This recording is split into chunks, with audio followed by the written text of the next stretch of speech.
অনেক দিন পর একটা শর্টস আপলোড করছি। রেডি হয়েছি দেবলীনার মেয়ের অন্নপ্রাশনে যাব বলে। রেডি হয়ে আমার পঙ্খিরাজে চেপে সোজা পৌঁছে গেছি ভেন্যুতে। আর নাম হলো ঋতন্না। কি মিষ্টি না? এই যে হলো আমাদের ছোট্ট ঋতন্না। আর ও একটু ঢুলু ঢুলু চোখে আছে এখন। তো এখানে ওর তত্ত্ব রয়েছে।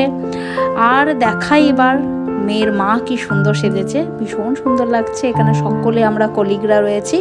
দেবলীনা হলো আমার কলিগ কাম বন্ধু, মানে খালসার ফ্যামিলির একজন মেম্বার।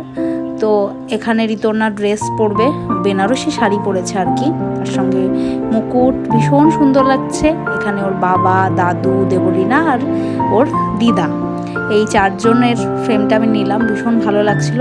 এখন ওর মুখে ভাত মানে মুখে পায়েস দিয়েছে ওর দাদু। এরপর চলে গিয়েছিলাম একদম সোজা খাওয়ার দিকে। খাওয়া দাওয়া করে এসে আমরা সকলে মিলে একটা গ্রুপ ছবি তুললাম, আর দুপুরটা বেশ ভালো কাটলো। চলো দেখা হচ্ছে নেক্সট ব্লগে।